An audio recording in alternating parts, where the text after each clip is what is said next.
Hi hello welcome back to Manjula YouTube channel. ಎಲ್ರಿಗೂ ಸ್ವಾಗತ ಸುಸ್ವಾಗತ ನನ್ನ ಒಂದು ಚಾನಲ್ಗೆ. ಇವತ್ತಿನ ವಿಶೇಷತೆ ಏನಪ್ಪ ಅಂದರೆ ಗೌರಿ ಹಬ್ಬ. ಇದು ಎರಡು ಹಬ್ಬ ಬರುತ್ತೆ, ಚಿಕ್ಕ ಗೌರುಣಿವೆ ದೊಡ್ಡ ಗೌರುಣಿವೆ ಅಂತ. ಚಿಕ್ಕ ಗೌರುಣಿವೆ ಎಲ್ಲ ಏನು ಮಾಡ್ತಾರೆ, ಸಿಟಿಗಳೆಲ್ಲ ಚೆನ್ನಾಗಿ ಮಾಡ್ತಾರೆ. ಇದು ದೊಡ್ಡ ಗೌರುಣಿವೆ ಅಂತಂದರೆ ಇದು ಹಳ್ಳಿಗಳಲ್ಲಿ ಮಾಡ್ತಾರೆ. ಇವತ್ತು ಈ ಹಬ್ಬ ಹೇಗಿರುತ್ತೆ ಅಂತ ತೋರಿಸ್ತೀನಿ, ಮನೆ ಚೆನ್ನಾಗಿರುತ್ತೆ.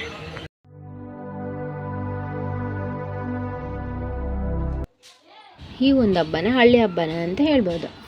ಇಂತು ಫೈನಲ್ ಬೆಳಗ್ಗೆಯಿಂದ ಕೆಲಸ ಎಲ್ಲ ಮಾಡ್ಕೊಂಡು ಈ ಹಬ್ಬ ಮಾಡೋದೇ ಸಾಯಂಕಾಲ ಒಂದು ಕಡೆ ಗೌರಿನ ಕೂಡಿಸಿರ್ತಾರೆ.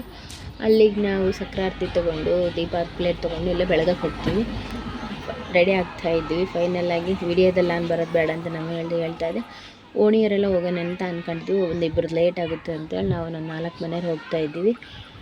ಎಲ್ಲರೂ ರೆಡಿ ಆಗಿದ್ರು. ನನ್ನದೇ ಒಂದು ಸ್ವಲ್ಪ ಲೇಟ್ ಆಯ್ತು. ನೋಡಿದ್ರೆ ಅವಾಗ ಆಲ್ರೆಡಿ ಸಕ್ರಾರ್ತಿಯಲ್ಲಿ ಹಿಡ್ಕೊಂಡು ಬಂದುಬಿಟ್ಟಿದ್ದಾರೆ. ನಾನು ನೋಡಿದ್ರೆ ವೀಡಿಯೋ ಮಾಡ್ಕೊಂತಿರ್ತೀನಿ. ಫೈನಲಿ ಮತ್ತು ನಾನು ಹೋಗಿ ಆರತಿ ತಟ್ಟೆ ತೊಗೊಂಡು ಬಂದೆ. ಅಂತ ಎಲ್ಲರೂ ಹೊರಟ್ವಿ. ಒಂದು ದೇವಸ್ಥಾನದಲ್ಲಿ ಕೂಡಿಸಿದ್ರು ಗೌರಿನ, ಅಲ್ಲೇ ಬೆಳಗಕ್ಕೆ ಹೋಗ್ತಿದ್ವಿ ಎಲ್ರಿಗೂ.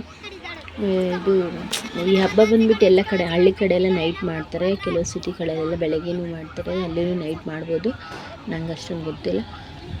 ಅಂತ ಗೌರಿನ ಕೂಡಿಸಿದ್ರು, ಇಲ್ಲಿಗೆ ಬಂದ್ವಿ. ಈ ವರ್ಷ ಗೌರಿನ ಗ್ರ್ಯಾಂಡಾಗಿ ಮಾಡಿಲ್ಲ, ಸಿಂಪ್ಲಿಯಾಗಿ ಮಾಡಿದ್ದಾರೆ. ಹಳ್ಳಿಯಲ್ಲಿ ಹಬ್ಬನೇ ಮರಿತಾರೆ, ಸಿಟಿಲೆಲ್ಲ ಯಾವ ಲೆಕ್ಕ ಆಗೋದಲ್ವ. ಗೌರಿನ ಈ ವರ್ಷ ಗ್ರ್ಯಾಂಡಾಗಿ ಮಾಡಿಲ್ಲ, ಅದಕ್ಕೆ ಸ್ವಲ್ಪ ಬೇಜಾರಿದೆ ನನಗೆ. ಅದೇನೋ ಮನೆತನದಿಂದ ಬಂದಿರ್ತದೆ ಅಂತ ಕೂಡಿಸ್ಬೇಕಂತ. ಚೆನ್ನಾಗಿ ಮಾಡಬೇಕು ಗೌರಿ ಹಬ್ಬ ಬಂದುಬಿಟ್ಟು. ಒಳಗಡೆ ಒಂದು ದೇವರಿದೆ, ನಮ್ಮ ತಾತನವ್ರ ಮನೆ ದೇವರದು. ಅದೇ ದೀಪ ಹಚ್ಚಿದೆ ಅಂತಂದರೆ ದೀಪ ಇರಲಿಲ್ಲ. ಮತ್ತು ಹೊರಗಡೆ ಬಂದು ದೀಪ ಹಚ್ಚಿ ಎಲ್ಲ ಊದಿನ ಕಡೆ ಹಚ್ಚಿ ಆರತಿ ಎಲ್ಲ ಬೆಳಗಿದ್ವಿ ಗೌರಿಗೆ. ಒಬ್ಬೊಬ್ಬರೇ ಆರತಿ ಬೆಳಗೋದು ಬೇಡ ಅಂತೇಳಿ ಒಂದು ಪ್ಲೇಟಿಗೆ 5 ಜನ ಇರಲಿ, ಅದು ಅದು ಒಂದೇನೂ ಇದೆ. 5 ಜನ ಬೆಳಗ್ಗೆ ಅದೇನೆಂದರೆ ಸ್ವಲ್ಪ ಸಿರಿ ಸಂಪತ್ತು ಸ್ವಲ್ಪ ಏನಾದರೂ ಇದಾಗುತ್ತೆ ಅಂತ ಒಂದು ಇದೆ. ಅದಕ್ಕೋಸ್ಕರ ಎಲ್ಲ ಊದಿನ ಕಡೆ ಎಲ್ಲ ಹಚ್ಚಿ ಇನ್ನೇನು 5 ಮಂದಿ ಒಂದೊಂದು ಆರತಿ ತಟ್ಟೆ ಬೆಳಗೋದು ಸ್ಟಾರ್ಟ್ ಮಾಡಿದ್ವಿ ನೋಡಿ.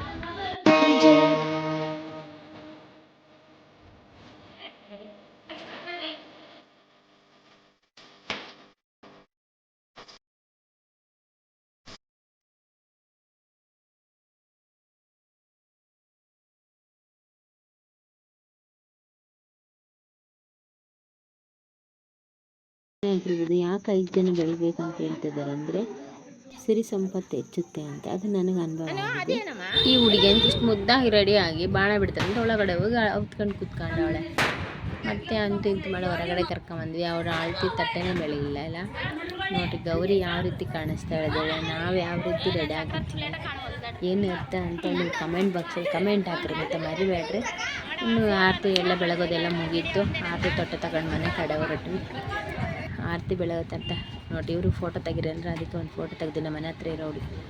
ಫೈನಲಾಗಿ ನಮ್ಮ ಮನೆ ಮೊದಲೇ ನಾವು ಹೆಣ್ಮಕ್ಳು ಫೋಟೋ ರೆಡಿ ಆದಮೇಲೆ ಫೋಟೋ ತಗೊಳೋದು ಬಿಡಲ್ಲ. ಆದರೂ ಬಟ್ ಆ ಚಾನ್ಸ್ ಮಿಸ್ ಆಯಿತು. ಏನೋ ಒಂದು ಪ್ರಾಬ್ಲಮ್ ಅಂದರೆ ಒಬ್ಬರೇ ಎಲ್ಲ ಕ್ಯಾರಿ ಮಾಡೋಕ್ಕಾಗಲ್ಲ ಅಂತೇಳಿ ನಮ್ಮ ತಂಗಿನ ಹೆಲ್ಪ್ ತೊಗೊಳ್ಳೋಣ ಅಂದ್ಕೊಂಡೆ. ಅವಳದ್ದೇನೋ ಟೆನ್ಷನ್ ಬಂತು ಅಂತೇಳಿ ಬಿಟ್ಟೆ ಕೈಯೋ ವೀಡಿಯೋ ಮಾಡ್ಕೊಂಡೆ.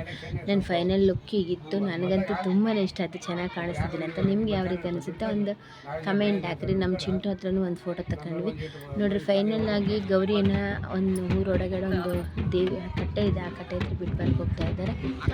ಈ ಹಬ್ಬ ಅಂತ ಹಿಂಗಿತ್ತು. ನಿಮ್ಮ ಕಡೆ ಯಾವ ರೀತಿ ಹಬ್ಬ ಮಾಡ್ತಾರೆ ಅಂತೇಳಿ ವೀಡಿಯೋ ಮಾಡೋಕ್ಕೆ ಕಮೆಂಟ್ ಮಾಡಿ. ನನ್ನ ಒಂದು ಚಾನಲ್ನ subscribe, like, comment, share and follow ಮಾಡಿ. ಟೈಮ್ ಅಂತ ಒಂದು ಗಂಟೆ ಮತ್ತೆ ಸಿಗುವ ಮುಂದಿನ ವೀಡಿಯೋದಲ್ಲಿ.